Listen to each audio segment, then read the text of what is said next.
अगर आपके किचन में स्पेस कम है या आप रेंटेड अपार्टमेंट में रहते हैं, इवन ये दोनों इश्यूज भी नहीं है आपके साथ, तब भी जब तक आपका किचन फुली ऑर्गेनाइज नहीं होगा ना, तो दिखने में भी अनटाइडी लगेगा, साथ साथ मेस भी क्रिएट रहेगा और टाइम भी ज़्यादा कंज्यूम होगा। सो आई थॉट कि आपकी प्रॉब्लम्स को सॉल्व करने के लिए मैं खुद के फॉलो किए जाने वाले कुछ टिप्स आपके साथ शेयर कर दूं।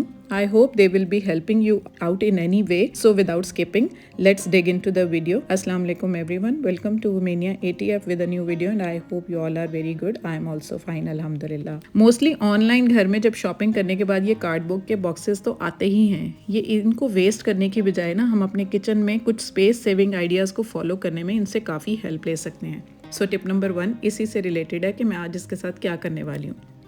तो ये एक ऑनलाइन बॉक्स आया था शॉपिंग करते वक्त, तो मैंने क्या किया कि इसके 2 साइड के जो लिड्स थे ना, उनको मैंने इस तरह से उनकी कटिंग कर ली, क्योंकि एट टाइम्स ये इतना मोटा सा था, इतना स्टडी सा था कि इसको अंदर से टक इन करने की ज़रूरत नहीं थी। आप कर भी सकते हैं इस तरह से ना। तो मैंने इसकी 2 साइडों को रिमूव कर लिया अच्छे से और 2 साइडों को ऐसे ही रहने दिया। और वो जो 2 साइडें मैंने रिमूव नहीं की, उनको मैंने टेप के साथ फिक्स कर दिया। तो अब ये देखें, एक स्टडी सा बॉक्स बन गया और जो साइडें मैंने कटिंग की थी ना, उनको मैंने इस तरह से बेस पर लगा दिया ताकि फर्दर ये और ज़्यादा अच्छा हो जाए।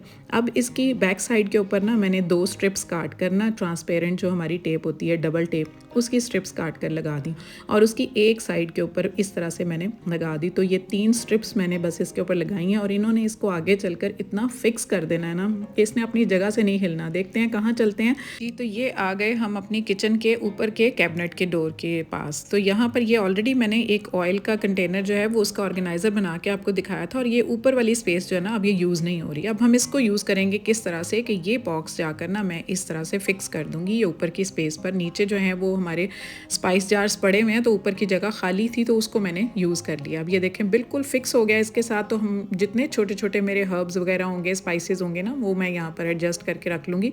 तो मेरी स्पेस कैसी ज़बरदस्त यूज़ हो गई। तो नेक्स्ट चलते हैं टिप नंबर 2 की तरफ। समटाइम्स ऐसे होता है कि हमारी क्रॉकरी जो होती है ना, मिस हैंडलिंग की वजह से इस तरह से गिरकर एक्सीडेंटली टूट जाती है। तो क्या करते हैं, हम इसको इसी तरह से कहीं भी डस्टबिन में ऐसे ही नहीं डालेंगे, क्योंकि एट टाइम्स ये हमारे घर से निकल जाएगा, कहीं आगे जाकर प्रॉब्लम क्रिएट कर सकता है दूसरे जानवरों को भी या दूसरे लोगों को। तो इस तरह से हमने इसको डिस्कार्ड नहीं करना। हम क्या करेंगे कि इस तरह के पेपर बैग्स आते हैं ना हमारे घर में, तो हम उनको यूज़ कर सकते हैं। अगर ये पेपर बैग्स नहीं हैं तो आपके ये बच्चों की जो कॉपीज़ के पेजेस होते हैं ना, उनको भी हम यूज़ कर सकते हैं। अगर आपके पास एट टाइम्स वो भी अवेलेबल ना हो तो सिंपली आप न्यूज़पेपर ले लें। मैंने ये इंग्लिश के न्यूज़पेपर्स रखे हुए हैं ताकि अरेबिक का कोई चांस ना रहे, क्योंकि इन्होंने डिस्कार्ड होना होता है। तो मैं क्या करती हूँ, इस तरह से ये कटिंग्स जो है ना डाल के उनको अच्छे से उसके अंदर फिक्स करके ना, तो जब ये फिक्स हो जाता है उसके बाद कोई पॉली बैग लेकर, जो कि हमारे सब्ज़ी फ्रूट्स के साथ तो आ ही रहते हैं घर में, बहुत पड़े होते हैं, तो इस तरह से उसके अंदर रख के ना ऊपर नॉट लगा के, तो अब चलूँगी और मैं जाकर इसको अपने बिन में डाल दूँगी। तो अब ये बिल्कुल सिक्योर हो गए, कहीं बाहर भी किसी को नुकसान नहीं पहुँचाएंगे। तो टिप नंबर 3 हमारी है कि इन्हीं पेपर बैग्स को हम और भी बहुत सारी चीज़ों में यूज़ कर सकते हैं। तो ये मल्टीपर्पज़ होते हैं। जिस तरह ये एक बड़े ब्रांड का पेपर बैग आया था, तो उसको मैंने इस तरह से ना सिंपली उसकी जो गम है उसको खोल के, तो उसको मैंने काट लिया। काट के क्या होगा, इसका जो अंदर वाला पार्ट होगा ना वो बिल्कुल प्लेन है, तो उस प्लेन पार्ट को हम लिखने के पर्पज़ के लिए तो यूज़ कर ही सकते हैं ना।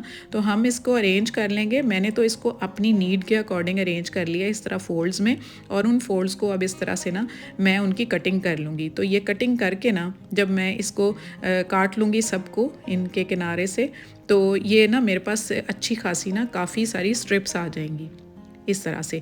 तो इन स्ट्रिप्स को अब मैं किस तरह से यूज़ कर सकती हूँ। हमें किचन में काम करते वक्त आपको पता है कि हम होम मेकर्स को दिन में 20 काम होते हैं, तो याददाश्त हमारी ख़राब हो जाती है। तो समटाइम्स ऐसे होता है कि ग्रॉसरी की आइटम्स को ना मैं इस तरह से ऊपर मेंशन कर लेती हूँ, क्योंकि ये होता है कि जब ग्रॉसरी करने जाओ तो बहुत सारी फजूल चीज़ें हम इकट्ठी कर लेते हैं, बास्केट में डाल लेते हैं, और जो ज़रूरी चीज़ें होती हैं वो रह जाती हैं। और समटाइम्स ऐसे होता है कि कुछ इतने ज़रूरी काम होते हैं सारे दिन में जो करने होते हैं, और हम अपने बाकी कामों में बिज़ी होकर हम भूल जाते हैं कि हमने वो काम भी करने हैं। तो मैं क्या करती हूँ, इन स्ट्रिप्स के ऊपर ना सिंपली मेंशन कर लेती हूँ कि आज मुझे ये करना है, ताकि मुझे भूल ना जाए। किसी को फ़ोन करना है या कोई चीज़ बाहर से लानी है या घर में ही कोई और काम करना है, तो मैं उसको सिंपली मेंशन कर लेती हूँ। अब इन स्ट्रिप्स को रखती हूँ मैं अपनी आंखों के सामने। ये नहीं कि मैंने कहीं जाकर इसको रख देना है। मैं फ्रिज के डोर के साथ क्लॉथ बाइंडिंग क्लिप से इसको लगाकर अटैच करके तो अपनी नज़रों के सामने रख लूँगी, मुझे याद रहेगा।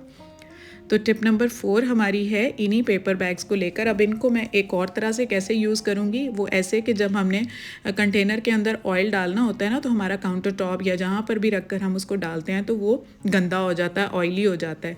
तो हम क्या करते हैं कि जब भी ऑयल डालना हो ना, तो नीचे ये स्ट्रिप्स रख देती हूँ मैं पेपर की ना, ये कटिंग्स। तो अब ये देखें, जो भी ऑयल लगा है ना इसके ऊपर लगा है, तो हमारा काउंटर टॉप बिल्कुल क्लीन रहेगा और कोई भी सरफेस जहाँ से हम डालकर इसको ऑयल को डाल रहे हैं तो वो साफ़ रहेगा। तो इस तरह से ये काम में आ गई। तो आई होप आपको ये आइडिया पसंद आया होगा।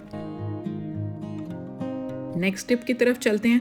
वो भी हमारी ऑयल को नहीं बल्कि घी को लेकर है। जैसे देसी घी आजकल बहुत यूज़ होता है विंटर में, लेकिन होता क्या है कि वो सॉलिड फॉर्म में आ जाता है इस तरह से ना, सर्दी टेम्परेचर कम होने की वजह से। अब इसको हम किस तरह से यूज़ करें, जब हम इसके अंदर से स्पून से निकालते हैं ना, तो एट टाइम्स क्वांटिटी भी ज़्यादा आ जाती है और बड़ा अजीब सा निकलता है और समझ नहीं आती कि हम कितना लें। तो बजाय इसके कि हम इस कंटेनर को गर्म करें, हम कंटेनर को गर्म नहीं करेंगे, हम इस स्पून को गर्म कर लेंगे कि जिससे हमने आगे से जाकर इसको निकालना है। अब होगा क्या कि जब ये स्पून गर्म होगा, वैसे मुझसे यहाँ से थोड़ा ज़्यादा ही गर्म हो गया था, तो आपने इतना नहीं करना, आपने जस्ट इसको बस एक हल्का सा सेक दिलाना है। और उसके बाद जब आप अपना देसी घी इस तरह से निकालेंगे ना, तो आप ये देखें आराम से जितनी क्वान्टिटी आपको चाहिए होगी ना, स्पून से आप मेजर करके तो क्वान्टिटी निकाल लेंगे। क्योंकि ये होता है कि जब बहुत ज़्यादा गर्म हो जाता है ना ये घी, तो इसके अंदर जो गुड फैट्स होते हैं ना, वो उस तरह से नहीं रहते, उनकी उस तरह की रहती नहीं प्योरिटी ना। तो ये था मेरा आज का कंटेंट। आई होप आपको पसंद आया होगा। तो कुछ इंटरनल डोमेस्टिक मसरूफियात की वजह से कुछ ज़्यादा शूट नहीं कर पा रही।